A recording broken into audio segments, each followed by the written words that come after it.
नमस्कार, स्वागत है आपका आईएएस पॉइंट के यूट्यूब चैनल में। मेरा नाम सोनाली है। देखिए, यूपीएससी की परीक्षाओं में अक्सर वर्ल्ड संबंधी प्रश्न पूछे जाते हैं। आप सब ये ज़्यादा सारी चीज़ें जानते हैं, ठीक है। आज का जो हमारा टॉपिक होगा वह होगा प्राचीन भारत का इतिहास, जिसमें हम प्राचीन भारत की कुछ मुख्य घटनाएं या कुछ मुख्य जो उपाधि वगैरह इनके बारे में हम पढ़ेंगे। तो आप वीडियो को लास्ट तक ज़रूर देखिएगा, और अगर आपको आंसर पता है तो आप आंसर ज़रूर कमेंट कीजिए, क्योंकि अगर आप आंसर कमेंट करते हो तो इससे आप वो चीज़ें भूल नहीं पाते, कभी नहीं भूल पाते। अगर आप एक बार आपने पढ़ लिया और उस चीज़ को लिख दिया है आपने, तो वो चीज़ें आप कभी नहीं भूलोगे। क्योंकि इससे क्या होता है कि अगर आप रात में भी सोए हो ना, तो भी अगर आपसे पूछ रहा है ना, तो आप मतलब उसका आंसर देना चाहो या नहीं चाहो, परंतु वो आंसर ज़रूर निकल जाएगा आपके मुँह से, ठीक है। तो इसलिए मैं हमेशा कहती हूँ आपको कि आप प्रश्न के उत्तरों को ज़रूर दीजिए। अगर आपको किसी भी प्रश्न का उत्तर पता है तो उत्तर ज़रूर दीजिए। चलिए, तो आज हम हमारी क्लास शुरू करते हैं, जिसका जो प्रश्न होंगे हमारे प्राचीन भारत के इतिहास से। जिसका पहला प्रश्न हमारा यह होगा कि विश्व का सबसे बड़ा महाकाव्य कौन सा है। इसके बारे में हमसे पूछा गया है। ऑप्शन है आपके पास रामायण, महाभारत, वेद या रामचरितमानस। अगर आपको इसमें से किसी इसका प्रश्न का उत्तर पता है तो आप उत्तर ज़रूर हमें कमेंट करके बताइए। चलिए, तो हम देखेंगे क्या कि विश्व का जो सबसे बड़ा महाकाव्य है वह कौन सा है। हमसे प्रश्न में पूछा गया है, तो विश्व का सबसे बड़ा महाकाव्य कौन सा है, बताइए। तो महाभारत, ठीक है। क्या है? महाभारत को नाम में ही लिखा है कि महाभारत, ठीक है। अब देखो कि जो महाभारत है वो दुनिया का सबसे बड़ा महाकाव्य है। किसका है? दुनिया का सबसे बड़ा महाकाव्य है। अब देख लेंगे इसकी रचना किसने की थी। महाभारत की रचना किसने की? तो महाभारत की जो रचना की थी वह की थी वेद व्यास ने, ठीक है। याद रहेगा आपको कि महाभारत की रचना किसने की थी? वेद व्यास ने। और विश्व का सबसे बड़ा महाकाव्य कौन सा है? तो विश्व का सबसे बड़ा महाकाव्य है हमारा महाभारत।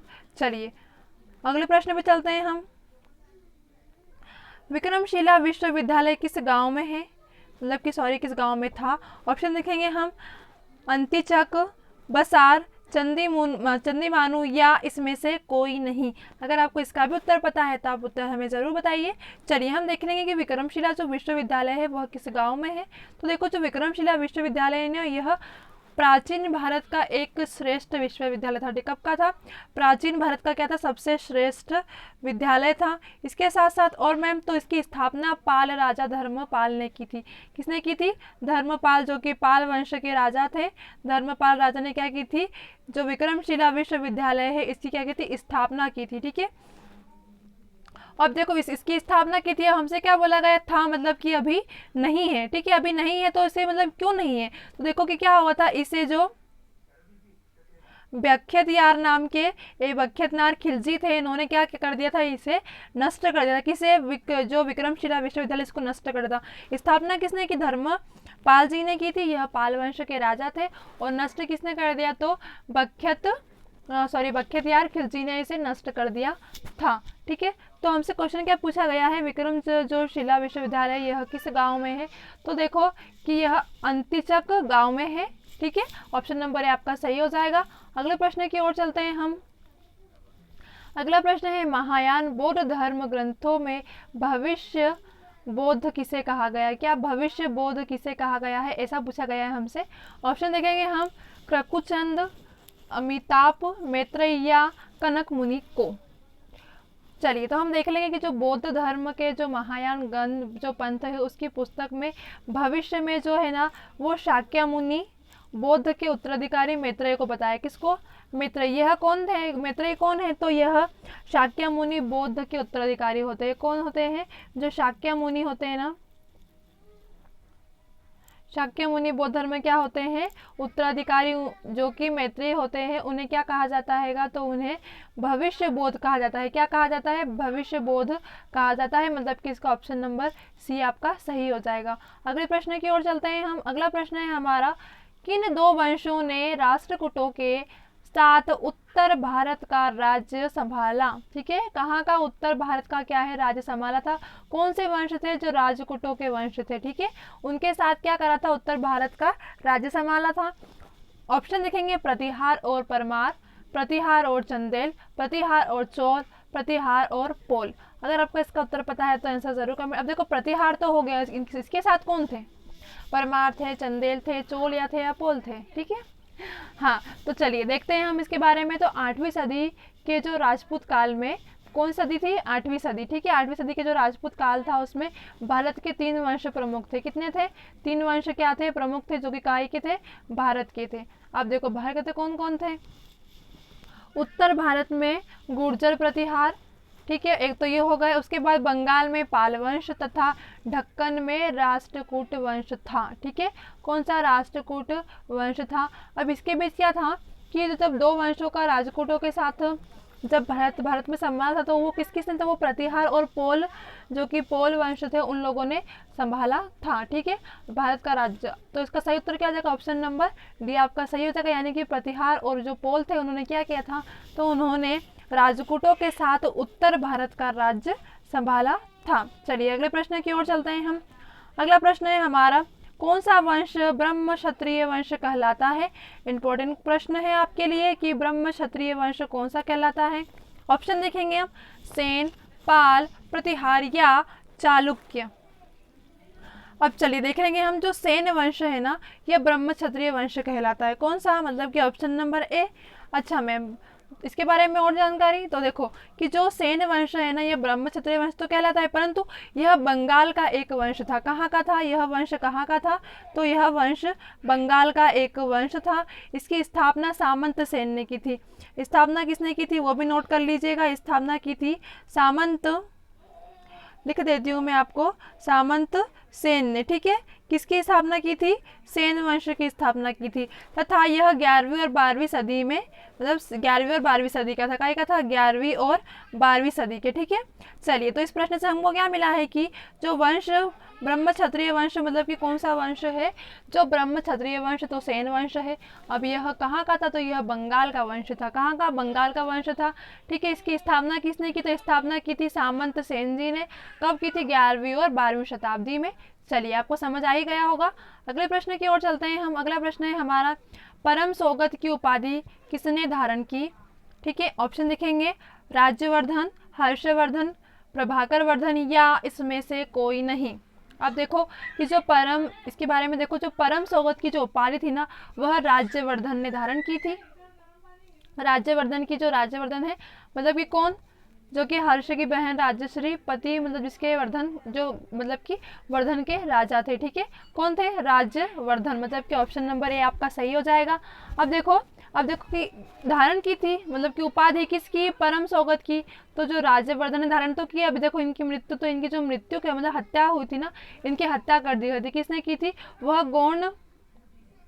गोंड के राजा थे जिनका नाम था शशांक, ठीक है। उन्होंने क्या किया था कि राज्यवर्धन की हत्या कर दी थी।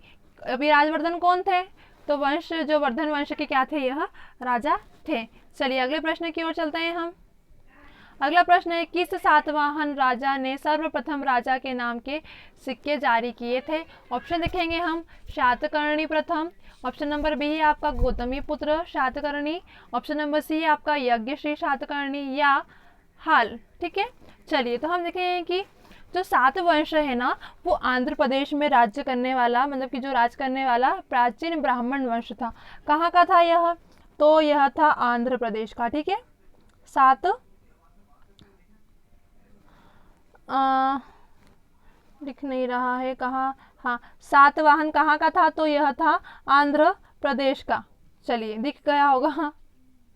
आगे देखेंगे हम, सबसे प्राचीन ब्राह्मण वंश था। कौन सा वंश था? यह ब्राह्मण वंश था, ये भी याद रखिएगा। आगे देखेंगे, इसका राज्य जो वर्तमान में कर्नाटक से मध्य प्रदेश गुजरात तक फैला हुआ है। वर्तमान में कहाँ से?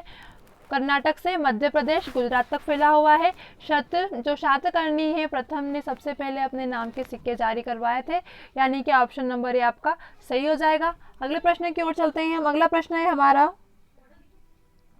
समुद्रगुप्त के समय कांची के राजा कौन थे? ठीक है, कहाँ के पूछा है? कांची के राजा पूछा है हमसे। कब? समुद्रगुप्त के समय, ठीक है। समुद्रगुप्त का जब समय था, उस समय के बारे में पूछा है हमसे।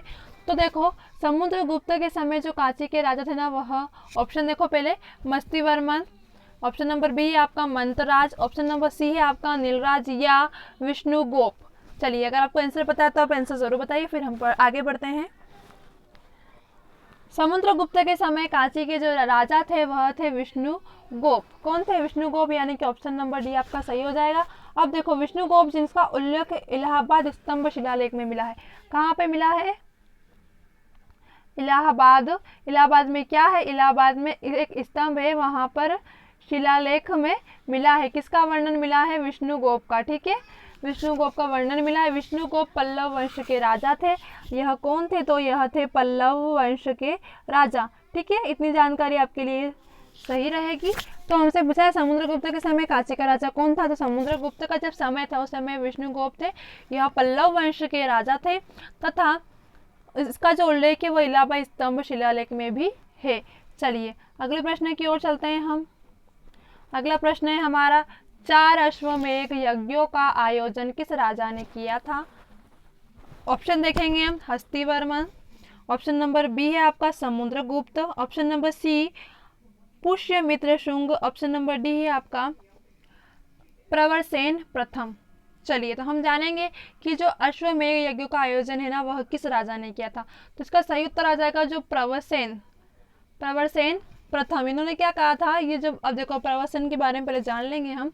तो प्रवरसेन प्रथम वाकाटक वंश के राजा थे। काय के राजा थे? यह वाकाटक वंश के क्या थे? राजा थे। ठीक है,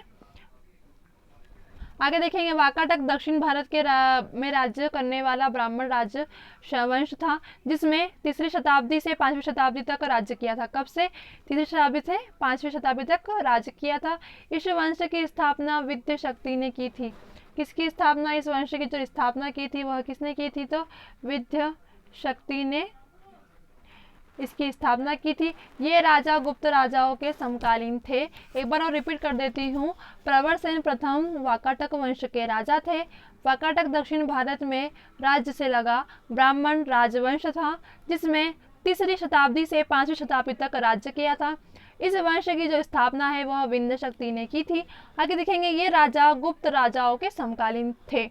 हमसे प्रश्न पूछा गया है कि इसके बाद क्या? तो 4 अश्वमेध यज्ञों का आयोजन भी इन्हीं राजा ने किया था। कौन से राजा? प्रवरसेन राजा प्रथम ने ही किया था, यानी कि ऑप्शन नंबर डी आपका सही हो जाएगा। अगले प्रश्न की ओर चलते हैं हम। अगला प्रश्न है हमारा, किस राज्य के राजाओं ने सीरिया के साथ राजनीतिक संबंध बनाए? ऑप्शन देखेंगे, मौर्य, गुप्त, पल्लव या चोल। ठीक है, तो देखो कि जो मौर्य है ना, मतलब कि मौर्य, इसका सही आंसर क्या हो जाएगा? मौर्य। ठीक है, क्योंकि क्या हुआ कि जो मौर्य के राजा है ना बिंदुसार, ठीक है, मौर्य के राजा कौन थे? बिंदुसार ने सर्वप्रथम जो सीरिया है, सीरिया के राजा जिनका नाम क्या था? सीरिया के जो राजा थे उनका नाम था एंटियोकस। ठीक है, एंटियोकस प्रथम। एंटियोकस मतलब कि सीरिया के साथ, सीरिया तो जगह का नाम है, तो सीरिया के जो राजा थे एंटियोकस प्रथम से राजनीतिक संबंध बनाए। बिंदुसार के राज्य में डाइमोकस नामक सीरियाई राजदूत था। ठीक है, मतलब कि जब बिंदुसार का था तो उस समय कौन था? डाइमोकस नामक सीरियाई राजदूत था। अशोक के 13वें शिलालेख में भी सीरिया के 5 राजाओं का उल्लेख किया गया है। तो क्या हुआ था कि जो राज्य के मतलब किस राज्य ने, तो जो मौर्य साम्राज्य था उसने क्या किया था कि सीरिया के साथ राजनीतिक संबंध बनाए थे। हम पढ़ रहे हैं प्राचीन भारत का इतिहास। ठीक है, तो उस समय क्या हुआ था कि मौर्य साम्राज्य के जो बिंदुसार थे उन्होंने क्या किया था कि राज्य के जो राजा हैं मतलब कि सीरिया के साथ क्या किए थे? राजनीतिक संबंध बनाए थे। चलिए अगले प्रश्न की ओर चलते हैं हम। अगला प्रश्न है ये आपके लिए, किस राज्य के राजा ने देवपुत्र उपाधि को अपनाया? ऑप्शन देखेंगे हम, कुषाण, शक, यमन या गुप्त।